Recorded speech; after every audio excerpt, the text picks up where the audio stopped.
Wachsen Augenbrauenpiercings mit der Zeit heraus, bzw. können sie herauswachsen? Diese Frage beschäftigt viele, die sich ein Augenbrauenpiercing stechen lassen möchten, und zu dem Thema erzähle ich euch jetzt was in diesem Video.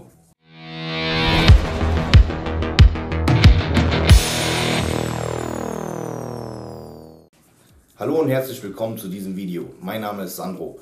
Auf unserem Kanal machen wir Videos zum Thema Tattoos und Piercings. Und wenn euch das interessiert, freuen wir uns über euer Abo und die Glocke nicht vergessen. So, jetzt zum Thema. Wachsen Augenbrauenpiercings raus? Die Antwort ist, nur wenn es eine Ursache dafür gibt. Eine Ursache wäre zum Beispiel, wenn das Piercing zu oberflächlich geraten ist, und in dem Fall könnte man auch leider nichts dagegen tun. Wenn euer Piercing zu lange gereizt oder entzündet ist, wird es mit der Zeit eventuell auch vom Körper abgestoßen. In Bezug auf Nerven stellt das außerdem auch eine Gefahr dar, aber das habe ich in einem anderen Video schon mal näher erklärt. Wenn der Schmuck auf Dauer zu lang ist, ist das auch nicht so gut, denn dadurch bewegt sich der Schmuck mehr und zieht dadurch mehr am Stichkanal, wodurch sich der Schmuck auch aus dem Stichkanal herausarbeiten kann. Zu kurz sollte der Schmuck allerdings auch nicht sein. Wenn die Kugeln direkt am Stichkanal anliegen, wird der Schmuck nach oben aus der Haut rausgedrückt. Der Perfektfall wäre, wenn vielleicht auf jeder Seite zwischen Haut und Kugel ungefähr so ein halber Millimeter Platz wäre. Während der Heilungszeit habt ihr ja natürlich ein bisschen längeren Schmuck drin, und wenn ihr jetzt nach der Heilungszeit passenden Schmuck einsetzt, kann das sein, dass noch ein bisschen Restschwellung vorhanden ist, die fällt nicht auf, was dann bedeutet, dass ihr vielleicht nach ein paar Wochen noch ein bisschen kürzeren Schmuck braucht. Außerdem sollte man den Schmuck gelegentlich richten. Wenn der Schmuck zum Beispiel nach ganz unten verschoben ist, hat man wieder den Effekt, dass die Kugel, die anliegt, wieder den Schmuck rausdrückt. Ich schiebe meinen Schmuck von den Augenbrauenpiercings immer nach dem Duschen mittig.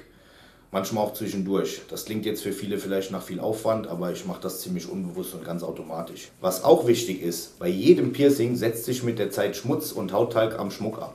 Das kann ein Piercing auch sehr schnell reizen, und deswegen sollte man sein Piercing auch gelegentlich mal ein bisschen reinigen, wenn es schon längst abgeheilt ist.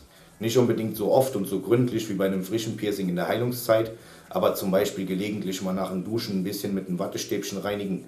Natürlich könnt ihr den Schmuck dafür im Stichkanal lassen. Wenn man zu intensiv auf dem Piercing liegt oder schläft, kann sich das auch negativ auswirken.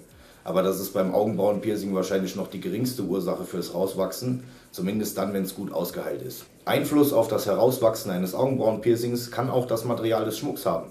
Sowohl biegsamer als auch fester Schmuck kann den Stichkanal mehr oder weniger beeinflussen.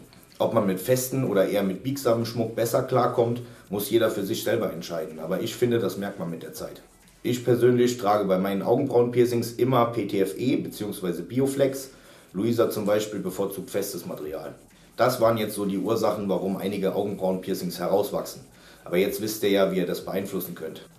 Ach ja, falls ihr Interesse an unserem Merch habt, unter unserem Video sind ein paar Produkte verlinkt, und es gibt aber noch viele weitere Produkte. Ich hoffe, dass das Video euch geholfen hat. Wir sehen uns dann im nächsten Video. Euer Sandro.